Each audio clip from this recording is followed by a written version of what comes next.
नमस्कार, आमने-सामने शो में आप सभी का स्वागत है। इस वक़्त हमारे साथ स्टूडियो में मौजूद है रिनाउंड आर्टिस्ट विश्व साहनी जी। आइए उनका स्वागत करते हैं। नमस्ते, नमस्ते। बहुत-बहुत शुक्रिया आप आए, आपने समय निकाला हमारे स्टूडियो में आए। अपने बारे में हमारे दर्शकों को बताएँ कि कैसे आपने ये जर्नी स्टार्ट की? थोड़ा-सा इंट्रोड्यूस कीजिए अपने आप को प्लीज़। अ, नमस्कार। जर्नी तो बहुत बहुत लंबी लंबी रही, है बिल्कुल। और उसको यहाँ पे उतना तो नहीं बता सकते, मगर ये है कि हम गाँव से हैं। जी, देवरिया से हैं जी, आप। देवरिया डिस्ट्रिक्ट, गाँव मेरा मदनपुर है। तो वहाँ से मुंबई का सफ़र आना बड़ा जी, मतलब दर्दनाक बोल सकते हैं उसको, कि उतनी छोटी उम्र में मुंबई आ जाना और मुंबई में आपका कोई न रहना, फिर अपना रोज़ी-रोटी चलाना, अपने आप को डेवलप करना, जी। काफ़ी स्ट्रगल हुआ लाइफ में। उसमें एक छोटी-सी बात है, वो मैं शेयर करना चाहूँगा। जी, मैं उस समय मदनपुरा एरिया में रहता था और वहाँ किसी गाँव वाले ने मुझे ले जाके काम पे लगाया, कारपेंटर का काम करता था। जी, तो वहाँ पे 2 भाई थे, दुखीराम एंड सुखीराम। दुखीराम विश्वकर्मा, जी, सुखीराम विश्वकर्मा। तो रोज़ खाना लेके जाते थे। एक दिन खाना लेके नहीं गए। वहाँ पे एक छोटा-सा प्लाई का टुकड़ा पड़ा था और मैंने एक दिन पेंसिल से, वो पास आता था, पास में पहले फ़ोटो हुआ करता था। जी, तो बैठा था तो एक दिन उनका ड्राइंग बना के और ऐसे उल्टा करके रख दिया। दूसरे दिन जब मैं आया तो सब लोग देख के मुझे मुस्कुराने लगे। जी। तो मुझे लगा कि तो हो स कमाल हो गया, बहुत बढ़िया कुछ नहीं, कर मुझे लिया। नहीं पता था जी, और मैं थोड़ा-सा लेट हो गया था। तो सब लोग मुझे देख रहे, तो मैं डर गया। मैं बोला, हे भगवान क्या हो गया? जी, मैं सबको बोला सॉरी, लेट हो गया। मगर जो बड़े भाई थे, दुखी राम जी, बोले कि ये आपने बनाया है? तो मैं बोला हाँ। जी, तो बोले अरे बाप रे बाप! ठीक है, आज से आपका रंदा वगैरह मारना बंद। फिर वो मुझे उस दिन से कुछ भी करने के लिए मना करने लगे जी, और वो जोगेश्वरी में रहते थे, वो लेके घर पे आने लगे। मैं आर्ट के प्रति इतना प्यार देखा, इतना रिस्पेक्ट देखा, जी, मैं उस आदमी को नमन करता हूँ। जी। और बाद में मैं एक दिन बगैर बताए वहाँ से चला गया। चल पड़े वहाँ से। क्योंकि क्या है, उनकी एज उस समय 45 के तकरीबन होगी और मैं 20 या 18 साल का होगा। जी, तो जो खाना थाली वगैरह जो खाते थे ना, वो भी नहीं धोने देते थे। जी, तो मैं वो हादसा कभी नहीं भूल सकता और वो जो प्रोत्साहन, वो जो प्रेम और वो जो आर्ट के प्रति उनका जो लगाव था, जी, वो मुझे बहुत आगे बढ़ाया। जी। और बाल विवाह हुआ है आपका मेरे ख़्याल से 9th स्टैंडर्ड में जो है आपकी मैरिज हो गई। क्या वहाँ से भी कुछ आपको एक इंस्पिरेशन मिली या वहाँ से भी कुछ ऐसे सर्कमस्टेंसेस जुड़ी जो आपको इस आर्ट के प्रति क्रिएटिविटी के प्रति कलर्स की ओर आप जो है आकर्षित हुए? अब ये है कि 9th क्लास में जो बच्चा रहता है, जी, उसका एज 15-16 रहता है। उस समय शादी का तो मतलब ही नहीं मालूम था कि शादी होता क्या है। जी, बस खाली वो कपड़ा पहन लिए और चले गए, बैठ गए डोली में। आने के बाद सब दोस्त लोग मुझे चिढ़ाने लगे, "अरे! तेरा तो शादी हो गया।" मगर वो चीज़ मुझे अंदर से एक तोड़ने लगी जी, कि यार सब दोस्त लोग तो ऐसे घूम रहे हैं, मेरा क्यों शादी हो गया? तो फिर मैं 10वीं करने के बाद मुझे लगता है मैंने पढ़ाई छोड़ दिया। जी, खाली इसीलिए कि और मेरे जो दोस्त यार थे, बहुत अच्छे लोग थे, मुझे ज़िंदगी में बहुत अच्छे लोग मिले। जी, अ, उसमें से एक मेरे दोस्त थे, मोहम्मद गोरी नाम था उनका, जी, जो बहुत तरह से संपन्न थे और मुझे ज़िंदगी में कभी कुछ हुआ तो हरदम सपोर्ट किए। जी। उस ज़माने में कभी कुछ लगता था तो मेरे पॉकेट में ऐसा रख देते थे। हमसे छोटे होंगे 1-2 साल के, मगर हम लोग में बहुत जमता था जी, और जब देखता था तो उस बहुत सपोर्टिव और बहुत हाँ, बहुत केयरिंग जब थे। देखता था तो लगता था अरे ये तो 1-2 हज़ार रुपया है। जबकि उस समय मुझे लगता है कि 25 पैसे में वड़ा पाव वगैरह मिलते थे, जी, उस समय के लिए बहुत ज़्यादा बहुत अमाउंट हुआ ज़्यादा था। था। तो जी। उनको भी बहुत मेरे लाइफ में मतलब उनका आना बहुत बड़ी बात थी। बिल्कुल, देवरिया से हैं आप, संतों की भूमि कहा जाता है देवरिया को। वहाँ पे इतने बड़े-बड़े संत रहे हैं और वहाँ की पोएट्री भी बहुत मशहूर रही है। तो वहाँ के बारे में कुछ कहना चाहेंगे या वहाँ का जो कल्चर रहा है, वहाँ की जो डेमोग्राफी रही है, क्या वो भी आपको इस करियर के लिए एक इंस्पिरेशन बनी कि आप जो है एक कलाकार बने? क्योंकि वहाँ का जो एटमॉस्फेयर है, बहुत खूबसूरत और बहुत ही कल्चरल है वहाँ का। जी, बिल्कुल। देखिए, जो गाँव होता है, जो गाँव की खूबसूरती होती है, अभी मान लीजिए हम लोग गाँव से ही पढ़े हैं, तो गाँव का जो नेचर है, वो इतना सपोर्टिव है, इतना जी, आपको सपोर्ट करता है। जैसे मान लीजिए बचपन में तब उस समय उतना क्रिकेट वगैरह नहीं था, हम लोग फुटबॉल और वॉलीबॉल वगैरह ही ज़्यादा खेलते थे। उसमें हमारे जो दोस्त यार थे, हमारे साथ वो भी पेंटिंग करते थे। जी, मगर जब मेरा पेंटिंग अच्छा होता था, तो जाके दूर-दूर तक मेरे बारे में बोलते थे जी। और बोलते थे कि अरे मेरा दोस्त है, ऐसा-ऐसा पेंटिंग बनाता है। मैं आपको बताऊँ कि जो मेरे पिताजी हैं, वो भी बचपन में पेंटिंग ही किया करते थे और उनके जो बेस्ट फ्रेंड हैं, उनका नाम भी शंकर है, मेरे पिताजी का नाम ओम प्रकाश है। तो वो साथ में पेंटिंग किया करते थे, उसके बाद जब वो बॉम्बे आए, तो उनके जो मित्र हैं शंकर जिनका नाम है, वो आज भी इसी फ़ील्ड को पकड़ के रखा हुआ है और आज भी जो है पेंटिंग के बिज़नेस में ही आज भी काम करते हैं। तो आपका ऐसा कोई दोस्त जैसे आपने बताया कि एक तो जो आपसे छोटे थे जिन्होंने आपको सपोर्ट किया, कोई ऐसा जो आज भी आपके साथ जुड़ा है और वो भी इसी फ़ील्ड से ताल्लुक़ रखते हैं? नहीं, कोई नहीं है।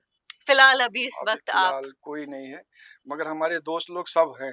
जी, हमसे बात होता है, हम पुरानी बात करते हैं और मुझे देख के बहुत प्राउड भी करते हैं बिल्कुल और कि होना भी हाँ चाहिए जी, क्योंकि जी आपने इतना बहुत। काम किया है। और अभी भी जो मेरे दोस्त हैं आजकल लखनऊ में रह रहे हैं, मोहम्मद गोरी नाम है उनका, जी, तो उनके भी दोस्त यार हैं। पुराना हमारा जमघट आज भी है। जी, आज भी हम जाते हैं तो ऐसा लगता है नहीं है कि हम मतलब बचपना मतलब उसी बचपना के हिसाब से बिल्कुल। हँसी-खुशी पुरानी यादें हाँ, फिर से पुरानी यादें ताज़ा हो ताज़ा हो जाती है। जाती है बिल्कुल, और लगता ही नहीं कि हम बड़े हो गए उसी हिसाब से। गाँव में जाते तो गाँव का ही बन के जाते हैं। मतलब बिल्कुल, हमको लगता नहीं कि मैं आर्टिस्ट हूँ। बिल्कुल। तो इतना मज़ा आता है, आज भी मैं गाँव जाता हूँ तो बच्चे लोग के साथ, दोस्त लोग के साथ वही पुराना चीज़ मतलब मान लीजिए कभी हमारे इधर खाने-वाने का जो मान लीजिए मैं बचपन से मल्लाह रहा, जी, तो मच्छी-वच्छी वगैरह का ज़्यादा ये रहा। तो इस टाइप से वो लोग भी दोस्त लोग थे, तो आज भी वही कार्यक्रम चलता है बिल्कुल, कि चलो कुछ खाएँगे। बिल्कुल। उस शहर की जैसे देवरिया में एक जगह था कुशीनगर, जी, जो आज डिस्ट्रिक्ट हो गया, पहले देवरिया जी। डिस्ट्रिक्ट में था। हम मदनपुर गाँव से वहाँ चले जाते थे खाना खाने के लिए। जी। तो बचपन की चीज़ें रही और आज भी है। लेकिन एक छोटे से गाँव से आप जो है शहर तक पहुँचे, शहर से आप विदेश तक का दौरा आपका रहा। वहाँ पे बड़े-बड़े एग्ज़िबिशन सेंटर्स में जो है आपकी पोर्ट्रेट्स वहाँ पे आपकी पेंटिंग्स आई हैं और इतने बड़े-बड़े जो कलाकार हैं, लोग हैं, वो आपको सराहते हैं, आपको पसंद करते हैं, प्यार करते हैं, लोग आपकी पेंटिंग्स को बहुत प्यार करते हैं। तो आपकी जो जर्नी रही है, देवरिया से लेकर जो है विदेशों तक की जो जर्नी रही, ये सफ़र कैसा रहा? कैसे तय किया आपने ये सफ़र? पता नहीं, मेरा काम ही मुझे लेके गया जहाँ भी लेके गया जी, है। वो कहते हैं ना कि कैनवास और ब्रश जब दोनों एक साथ हो और हम तीनों मिले तो पता ही नहीं चलता है कि कब से पेंटिंग बन जाता है जी, और किस तरह से आगे बढ़े वो भगवान जानता है और जी, पेंटिंग जानता है। जी, धीरे-धीरे लोग जुड़ते गए और जी, आज भी लोग जुड़ रहे हैं और एग्ज़िबिशन्स वगैरह होते गए। जी।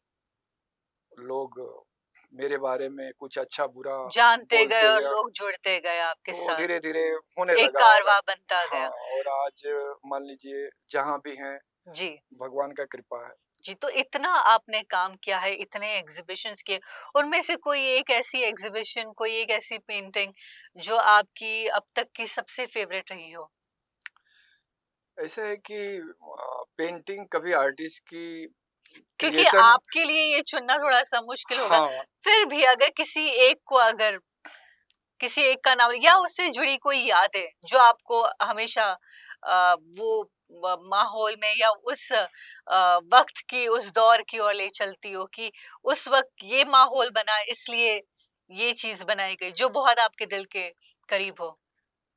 जैसे कि आर्टिस्ट के लाइफ में बहुत सारे सिचुएशन ऐसा आता है जी, जिसको देख के आर्टिस्ट आगे बढ़ता है बिल्कुल। या राइटर उसी चीज को लिखता है जो उसके साथ हुआ है। जी, अ, इसके पहले मैं हैंड बनाता था, हाथ बनाता था।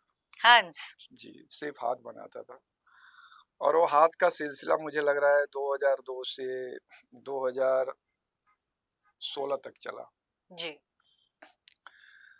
जब मैंने हाथ बनाना स्टार्ट किया और पेन से करता था, पेंसिल जैसा, तो लोगों ने बोला ये क्या बना रहे हो? तो हाथ में ऐसी क्या खूबसूरती आपको दिखाई दी कि आपने हैंड्स की जो है हुँ, पेंटिंग शुरू की? तो मैं क्या करता था उसमें, जो हमारे हाथ के जैसे हम बात करते हैं, जी, जैसे हम किसी से किसी सब्जेक्ट पे बात करते हैं, तो हमारे हाथ उसी टाइप के होने लगते हैं। जी, तो वो मोमेंट मैं पकड़ता था। जी। अपने दिल की जो बात है वो अपने जो हाथ हमारे भाव हैं, हाँ, हमारी भाव सोच है, जी, वो उसको मैं अपने ज़ाहिर हाथों करते वक़्त। द्वारा बताता था कि जैसे इस टाइप का है तो ये क्या कह रहा है। जी, काफ़ी दिन तक चलता रहा और बहुत बढ़िया रहा जी, और काफ़ी लोगों ने सराहा और मुझे बॉम्बे आर्ट सोसाइटी वगैरह में उसी पे अवार्ड भी मिला। बहुत खूब। और कोई ऐसा व्यक्ति जिसकी पेंटिंग आप बना चुके हो या बनाना चाहोगे? ऐसे तो बहुत सारे लोगों का पेंटिंग लेकिन बना कोई है। एक का अगर नाम जैसे लेना मान चाहें? लीजिए बीच में अ, योगी जी, जी, आदित्यनाथ जी का योगी पोर्ट्रेट आदित्य। बनाए जी, थे और उनसे बाकायदे 3-4 मिनट मीटिंग भी हुआ। जी, फिर राजनाथ सिंह जी का डिफेंस मिनिस्टर जी, जी, फिर अपने गुजरात के सीएम जी, भूपेन जी नाम है जी। उनका, उनका बनाए। तो चलता रहता है ज्ञानी जैल सिंह का, शरद पवार जी का। तो पॉलिटिशियंस के साथ जो है आपका तालमेल काफ़ी अच्छा रहा है। काफ़ी सारे पॉलिटिशियंस के शायद आप टच में रहे, उनके काफ़ी सारे पोर्ट्रेट्स बनाए हैं आपने। नहीं टच में तो मान लीजिए आर्टिस्ट है तो अ, या ये भी हो सकता है कि किसी एक ने हाँ, रिकमेंड किया तो हो जैसे और मान लीजिए क्या होता है जैसे आपको गिफ्ट देना है या कुछ करना है, तो आप कभी-कभी कमर्शियल भी किए। जी, कभी-कभी आर्टिस्ट के पास तो उतना कुछ नहीं रहता है, जी, तो कभी-कभी मिलने जाना है, मान लीजिए अभी योगी जी से मुझे मिलने जाना था, तो मैं उनके लिए क्या लेके जाऊँ? बिल्कुल। तो आर्टिस्ट के पास एक रहता है कि भाई चलो उनका एक पोर्ट्रेट बनाया, जी, वो पोर्ट्रेट इतने बड़े आदमी से मिलने के लिए भी काफ़ी समय लगा होगा मुझे। बिल्कुल। कितने एमएलए लोग, कितने दोस्त यार लोग उसके लिए मेहनत किए, फिर मेरी मुलाकात कराए जी, और मेरी बात मैं रखा उनके सामने कि बिल्कुल। भाई ऐसा-ऐसा मैं करना चाहता हूँ। तो ऐसे ही सबसे होता है, काम के ही ज़रिए मुलाकात हुआ है और जी। लोगों ने बहुत सराहा पोर्ट्रेट वगैरह और देख के। कोई ऐसा एक कमेंट या कॉम्प्लीमेंट जो आपको हमेशा याद रहता हो? किसी व्यक्ति से मिला हो? ये मेरे गुरुजी थे वेद प्रकाश नंदा करके, जी। अभी उनका 2022 या 23 में है। लेकिन शायद आपने कोई फॉर्मल ट्रेनिंग नहीं ली है जी, इसके लिए। नहीं लिया। मगर वो कहते हैं ना कि जब आप दरिया में कूदते हैं, बिल्कुल। थोड़ा भी तैरना जानते हैं, तो उसमें फिर तैरना आपको आ जाता है। जी, तो ये ज़िंदगी वैसा ही रही, दरिया रहा और जी, हाथ-पैर चलाते-चलाते तैरना सीख गए जी, और लोग अच्छे लोग मिले, और बुरे भी लोग मिले तो कुछ अच्छा सिखा के गए। बिल्कुल। उसमें से शायद वे बुरे लोग हमें अच्छे लोगों से ज़्यादा सबक और जी, ज्ञान दे जाते हैं जी, लाइफ में, जी, जी, उनसे बहुत ज़्यादा सीखने मिलता है जी, हम। जी। जो आपकी लास्ट एग्ज़िबिशन थी, हुँ। वो कहाँ पे, किस शहर में रही? देखिए लास्ट में जहांगीर में मेरा सोलो जहांगीर। शो हुआ था। जी, ये अक्टूबर में शायद 14 अक्टूबर से 20 तक, और बहुत ही बढ़िया रहा। बिल्कुल। काफ़ी पेंटिंगें भी बिकी, और जो उसका सब्जेक्ट है वो विस्थापन करके सब्जेक्ट का नाम। विस्थापन। जी, शायद विस्थापन, यही इसका बुकलेट हमारे जी, पास जी, जी, जी। मौजूद है। ये है विस्थापन का बुकलेट। आप देखिए, इसे जहांगीर में रखा गया था और वहाँ पे जो है काफ़ी लोगों ने इसे सराहा था, बहुत प्यार दिया था और कुछ लिखा हुआ है इसके पीछे। शायद ये सोच है आपकी इस जो आपने जो बनाया है, जो जी। पेंटिंग की है। तो इस ये तो मैं पहले पढ़ूँगी ही, लेकिन उससे पहले ये जानना चाहूँगी कि आपके दिमाग में क्या था जब आपने वो पेंटिंग बनाई? देखिए, जो विस्थापन सब्जेक्ट मुझे मिला, जी, ये बचपन का है। बिल्कुल। जब हम देवरिया से विस्थापित होके जी। काफ़ी शहर गए, जैसे स्टार्टिंग में कोलकाता गए। विस्थापन का मतलब है कि कहीं किसी रास्ते तक ना पहुँच जाना और बीच में ही कहीं रुक जाना। रुक जाना। बिल्कुल। तो जो विस्थापन का समय रहता है, वो आपका जी, सोचने का समय रहता है। वो आपका धैर्य, आपका साहस, जी, आपका क्षमता देखने का समय रहता है कि यार मेरा क्या होगा? जी, मेरा गाँव तो छूट गया, बिल्कुल। दूसरे शहर में जा रहे हैं, किस तरह से रहेंगे, कौन मिलेगा? जी। मगर नहीं, जो भी होगा शायद अच्छा हो। जो पेंटिंग दिखाई दी उसमें एक ट्राइबल कम्युनिटी दिखाई दे रही है। ग्रुप में एक कम्युनिटी में लोग खड़े हैं और शायद कुछ वक्त के लिए वहीं पे बस चुके हैं क्योंकि वो अपने डेस्टिनेशन तक नहीं पहुंच पाए। तो ये पेंटिंग बनाते वक्त क्या आपके साथ भी ऐसा ही कुछ हुआ था जिसकी वजह से आपने ये पेंटिंग बनाई? बिल्कुल, जब हम ट्रेन में उस समय बैठे थे, जी, तो चूँकि क्या था, घर का अकेला था, बिल्कुल। और जब घर आदमी छोड़ता है तो माँ-बाप तो भगवान सबको माँ-बाप ऐसे ही दे। बिल्कुल। और उस ज़माने में मैं बताऊँ कि मेरे बाबूजी और मम्मी से मैं बोलता था मुझे पिक्चर देखने का है, तो वो लोग पैसा दे देते थे मुझको। जी, बहुत सपोर्टिव और लिबरल माइंड के थे। बहुत जी। ज़्यादा। और उनको विश्वास था कि मेरा लेकिन लड़का। शायद बहुत कम एज में उन्होंने शादी भी करा हाँ, दी, तो इतना हाँ, ज़्यादा उनको सोचने लगता की था ज़रूरत कि नहीं मेरी थी। मम्मी हरदम बीमार रहती थी, तो उनको लगता था कि बहू देख लूँ। जी, तो जब मैं ट्रेन में बैठा तो मेरी आँखें हरदम भरा करती थी। जी, और उस समय से मैंने बहुत सारे लिखना चालू किया, जी, उस समय से। जी। और जो आप बहुत सारी चीज़ें कुछ-कुछ देख रही हैं, वो सब उसी समय का है। जी, ये जो विस्थापन, जो आपकी जो पेंटिंग है, इसके पीछे आपकी सोच लिखी हुई है, जो आपके उस वक़्त दिमाग में जो चल रहा था, जो आपके थॉट्स थे। तो ये मैं थोड़ा-सा पढ़ना चाहूँगी हमारे दर्शकों के लिए। लकीर जब खिंच गई, ज़िंदगी तब मिट गई। धूप-धूप, छाँव-छाँव, रात-रात, बात-बात, दूर-दूर, पास-पास, हम तुम आस-पास। देर तक चलते रहे, वक्त बदलते रहे, देखते ही देखते हिस्से में सब लिख गई। हिस्से में सब लिख गए। देश देश, प्रांत प्रांत, शहर शहर बट गए, जंगल जंगल कट गए, डगर डगर बट गए, रंग रंग बिखर गए, हम जड़ से उखड़ गए, अश्रु आंखों से भरे, इंसानियत भी मिट गई। आदमी से आदमी दूर दूर रहने लगा, प्यार प्यार बोल के पाप में बहने लगा।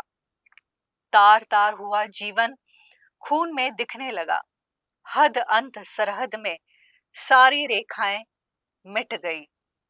प्यार का खुमार था, हर जगह बाहर था, मिट गया निशान जो पुराना घर बार था। टूट गए मकान सभी, बिक गए दुकान सभी, यादें पुरानी रह गई, यादें पुरानी रह गई। विस्थापित हो गए, अपने अपने में खो गए, यार यार बोल के दुश्मन सा सब हो गए, प्रीत रीत मिट गई, जिंदगी सिमट गई, आंगन मेरा छूट गया, आशियां भी टूट लुट गई। गई। क्या बात है! बहुत खूब लिखा आपने, बहुत खूब लिखा। और ये जो आपकी जो सोच थी, शायद वो एक बेस बना ताकि आप जो है ये पेंटिंग बना सके। देखिए, आर्टिस्ट की जो लाइफ होती है, मेरी लाइफ है जैसे, बहुत कुछ त्यागा है जी। हमने जिंदगी में, और जो मिला है वो शायद त्याग का ही फल है। त्याग का फल है, तो आप त्याग को कितना मानते हैं जिंदगी में? जिंदगी में अगर आपको कुछ करना है तो त्याग बहुत जरूरी है। क्या आपका कोई रोल मॉडल रहा हो? बहुत लोग रहे हैं। जैसे कि किसी एक का नाम लीजिए, जैसे मान हमारे दर्शक शायद जानना चाहते हैं। जैसे मान लीजिए, आपका पहला तो माँ बाप का श्रेय जाता है। बिल्कुल। दूसरा, हमारे दोस्त यार बहुत अच्छे थे, बहुत सपोर्टिव थे, और दोस्त यारों की देन है कि जो कुछ हुआ, क्योंकि बहुत बुरे बुरे समय में उन्होंने हमें संभाला। बिल्कुल। जैसे जैसे जहाँ जहाँ हम आते गए, वहाँ वहाँ हमारे दोस्त बनते गए, जी। और वो लोगों ने बहुत सपोर्ट किया। और बगैर आप किसी के सपोर्ट के नहीं बन सकते कुछ भी। जी। इसमें जरूर कोई ना कोई, किसी ना किसी का थोड़ा या बहुत हाथ तो होता ही है जिंदगी में। जी। तो मेरा मानना है कि स्ट्रगल के साथ साथ आप अपने आप आत्मनिर्भर रहिए, जी। और अच्छा काम करिए। बहुत जरूरी है। वही आपको आगे लेके जाएगा लेके जाएगा जिंदगी। और आपका परिचय कराएगा। बिल्कुल। और इस वक्त कोई प्रोजेक्ट, कोई ऐसा काम जो आपने हाथ में लिया हो, जो आप पूरा करने की कोशिश कर रहे हो? अभी मेरा ये पूरा हुआ नहीं है, जो विस्थापन जी। का जो पेंटिंग्स है वो पूरा नहीं हुआ है, इसी के ऊपर मैं काम कर रहा हूँ। जी। और अभी बीच में मेरा दुबई में शो था जी। 11 मार्च को, तो वार के वजह से कैंसिल हो गया। दुबई में 11 मार्च के दिन। हाँ, जी। तो अभी मेरा विचार है दिल्ली वगैरह में, अभी फिर से बेंगलोर में एक शो है, जी। फिर दिल्ली में विचार हो रहा है बीकानेर में करने का। तो ये सब होता रहता है आर्टिस्ट के लाइफ में, शो वगैरह होता है तो अपनी बातें कहते हैं, अपना पेंटिंग बनाते हैं। बिल्कुल। तो विस्थापन जो सब्जेक्ट है वो बहुत बड़ा सब्जेक्ट है, मुझे लगता है कि एक शो में खत्म नहीं होगा, उसके लिए कई शो करना पड़ेगा। बिल्कुल, आपने विदेशों की यात्रा की है, बहुत सारे आपने चीजें वहां पे भी देखी हुई है। उस अगर जगह की बात करें, विदेश की बात करें, कौन सा ऐसा देश या क्या ऐसी वहां की चीज जो आपको लगता हो कि शायद हमारे यहाँ होनी चाहिए, या आपको शायद इंस्पायर की हो? बात तो बहुत कायदे की है। जी। देखिए, हमारे यहाँ जो व्यवस्था है, बिल्कुल। जो आर्ट के प्रति लोगों का मान्यता है, लोगों की सोच है, जी। उसको थोड़ा और बढ़ाना चाहिए। और उभरना चाहिए। आर्ट को प्यार करना चाहिए, क्योंकि आपके अंदर अगर आर्ट नहीं है ना, तो आप इंसान है ही नहीं है, तो बिल्कुल। आपका कहना है कि विदेशों में जो लोग हैं वो बहुत ज्यादा आर्टिस्टिक और क्रिएटिव होते हैं और लोगों को बहुत ज्यादा सपोर्ट बिल्कुल, और अभी मैं प्रमोट आपको करते हैं। एक बात बताता हूँ कि जैसे मान लीजिए, बाहर में जब कोई आर्टिस्ट की पेंटिंग बिकती है, जी। तो वो जब वो अपने घर में लेके जाते हैं, तो वो क्या करते हैं, वो पेंटिंग को देख के अपना घर का कलर चेंज करते हैं। जी। और हम लोग जब यहाँ पेंटिंग लेते हैं, यहाँ इंडिया में, तो हम घर को देख के पेंटिंग लेते हैं। जी। तो बहुत सोच है, इसमें कितना डिफरेंट है। और इसकी वजह क्या आपको लगती है? मुझे लग रहा है कि आर्ट के प्रति लोगों को बहुत जागरूक होना पड़ेगा, अच्छी-अच्छी बुक पढ़ना पड़ेगा, जो भी देश के अच्छे लोग हैं, जी।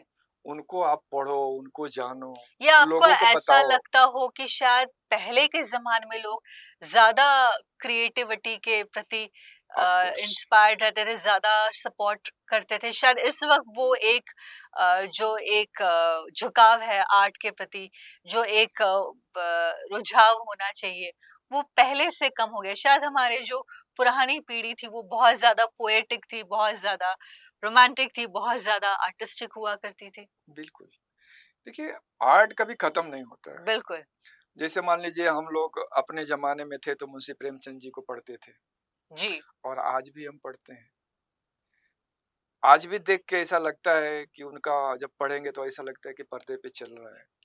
मगर था, उन्होंने भी पेंटिंग का ज़िक्र किया है। शायद हमारे ऋषि मुनियों ने ही हमें हाँ, आर्ट सिखाया है बिल्कुल। इस धरती तो पे। जब हम जैसे एक बात बताना चाहूँगा कि जिस मुल्क में आर्ट का कदर नहीं है, वो जी, मुल्क नहीं रहा। बिल्कुल। जैसे मान लीजिए पाकिस्तान 75 तक वहाँ पे डांस होता था, आर्ट होता था, बहुत सारी जी, चीज़ें होती थी। वहाँ पे खत्म हो गई। धीरे-धीरे पाकिस्तान एक ऐसी जगह पे आ गया है, अफ़गानिस्तान को ले लीजिए, जो भी देश जहाँ पे आर्ट नहीं है, वहाँ पे कोई यही नहीं है। यानी आप ये कहना चाह रहे हैं कि जिस देश में आर्ट नहीं है, वो देश एक मिलिट्री रूल हाँ, उसके कंट्री अंदर बन मानवता जाती के है। जो भाव है वो कम हो जाते हैं। जी, इंसानियत के जो चीज़ें हैं वो धीरे-धीरे मिटने लगती है। जैसे मान लीजिए एक पता नहीं सही रहेगा कि नहीं सही रहेगा बोलना। जैसे इंसान 2 तरह का होता है। जी, एक बहुत धार्मिक होता है, एक बहुत आस्तिक होता है, एक नास्तिक होता है। तो उसमें बहुत ज़्यादा डिफरेंट नहीं होता है। किसी ने कहा है कि जो धर्म है मान लीजिए 300 धर्म है। तो जो धार्मिक है वो एक धर्म को मानता है और 299 को नहीं मानता है। जी, और जो नास्तिक है वो किसी को नहीं मानता है। बिल्कुल। मगर वो सबको मानता है। जो नास्तिक है वो इंसानियत को बहुत ज़्यादा मानता है। तो तो आप आपका कहना है कि आर्टिस्टिक होने के लिए नास्तिक होना नहीं, ज़रूरी ये मैं नहीं बोल रहा हूँ। कट्टरपंथी नहीं होना चाहिए। कट्टरपंथी सोच तो एक्सट्रीमिस्ट जी, वाली थिंकिंग जी। बहुत अलग लेवल पे व्यक्ति को ले जाती है। और हमारा जो हिंदू शास्त्र है, जो हमारे बहुत सारे पुराण वगैरह हैं, जी, जब हम भागवत गीता वगैरह भी पढ़ते हैं, बिल्कुल कट्टरपंथी नहीं है उसमें। जी, जैसे कि इंसानियत को प्रूफ कैसे करेंगे आप? मान लीजिए 2 बच्चे हैं, दोनों अलग-अलग धर्म के हैं, हमको दोनों अपनाना है। बिल्कुल। एक आखिरी सवाल मेरा आपसे है, ऐसा पता चला है और आपसे बात भी हुई है कि आपने पेंटिंग्स के अलावा जो है आपने आर्ट डायरेक्शन में भी अपना इस्तेमाल किया है, अपना लक आज़माया है और आप उस दौर में थे जिस वक़्त गुलशन कुमार हुआ करते थे। शायद उनकी निधन के बाद, उनकी मृत्यु के बाद आपने जो है मीडिया से आप जो है कट से गए। माचिस जैसी फ़िल्मों में आपने असिस्टेंट आर्ट डायरेक्टर का काम किया है। उसके बारे में बस थोड़ा-बहुत नहीं कहना चाहें? बिल्कुल बताऊँगा, जैसे माचिस मेरा पहला था, फ़िल्म जी, सिटी में पहला सेट था। वहाँ के डायरेक्टर थे होंडा साहब थे। जी, बहुत ब्रिलियंट इंसान थे और रेटे में बात होता था गुलज़ार से और उनसे। जी, तो छोटी-छोटी बातें हैं, कभी शेयर करने का मौका मिलेगा तो करूँगा। तो वहाँ से जर्नी स्टार्ट हुआ और आते-आते ट्रैक सिनेमा तक रहा। रमन कुमार जी का हुआ करता था, बहुत सारी सीरियल आती थी, जी, जिसमें लास्ट लास्ट दीवार वगैरह था, मुकेश खन्ना जी थे। और धीरे-धीरे मुझे एक्चुअली मुंबई में रहना है, जी। कुछ पैसा कमाना है, अपना देखना है, इस हिसाब से वो चीज़ मगर मुझे उतना वो फ़ील्ड भाया नहीं। वो फ़ील आपको ज़्यादा भाया नहीं। भाया नहीं इसलिए मैं हरदम क्रिएटिव माइंड का रहा, हरदम एकांत सोचने वाला रहा, मैं हरदम लिखने पढ़ने वाला रहा। आर्ट डायरेक्शन का काम यानी सेट डिज़ाइनिंग से जुड़ा हाँ, हुआ जैसे है। मान लीजिए मेरा काम क्या रहता था कि कुछ बोल दिए कि भाई यहाँ पे इतना वॉल आएगा, तो मैं उसको ड्रॉ करता था। बिल्कुल, और दूसरी बात क्या होता था उस ज़माने में कैमरा जो होते थे, जी, 24 या 36 रील के हुआ करते थे। तो जैसे ये प्रॉपर्टी है, तो कल उसका शूटिंग है, तो इसको हम लोग ड्रा करके रख लेते थे। तो उस हिसाब से कल भी उस सेट को लगाया जाता था। जी, अभी हम लोग मोबाइल वगैरह में क्लिक करके रख लेते हैं, तो उस समय ड्रा करते थे। तो उस काम के लिए रखा जाता था। उस ज़माने में पता नहीं 400 रुपया 500 रुपया मुझे मिलता था और 100 रुपया कन्वेंस वगैरह कुछ मिलता था। जी, जी, जी। सानी जी, बहुत अच्छा लगा आप हमारे स्टूडियो में आए, आपने इतनी सारी बातें हमसे की, हमारे दर्शकों को आपने बताया कि इतना लंबा सफ़र रहा है इनका, देवरिया जैसे छोटे से गाँव में शहर तक पहुँचे, विदेश तक पहुँचे। इतने बड़े जो मंत्री हैं हमारे आज, राजनाथ सिंह जी डिफेंस मिनिस्टर हैं, योगी आदित्यनाथ जी हैं, हमारे गुजरात के चीफ मिनिस्टर भी हैं भूपेंद्र जी, उन सब के साथ में जो है ये काम कर चुके हैं। और इनके कई जगह एग्जीबिशन होता है, इनका लेटेस्ट एग्जीबिशन जो है जहांगीर में रहा। इतनी बढ़िया सोच रखी, आर्ट डायरेक्शन में भी इन्होंने जो है अपनी किस्मत आजमाई, लेकिन कहीं न कहीं इन्हें ऐसा लगा कि वो चीज़ शायद मेरे लिए सही नहीं है। दोबारा जो है पेंटिंग में आ जाए और इसी को ही जो है अपना लक्ष्य बनाकर आगे बढ़े। बहुत अच्छा लगा आपसे बात धन्यवाद, करके, धन्यवाद। बहुत कुछ सीखने मिला। आप बिल्कुल जाइएगा कभी इनसे मिलिएगा, इनके एग्जीबिशन सेंटर्स में, इनकी पेंटिंग ज़रूर देखिएगा। बहुत लोग इन्हें प्रेम देते हैं, बहुत पसंद करते हैं। आज के लिए हमारे शो में आमने-सामने में सिर्फ इतना ही। मुझे दीजिए इजाज़त। नमस्कार।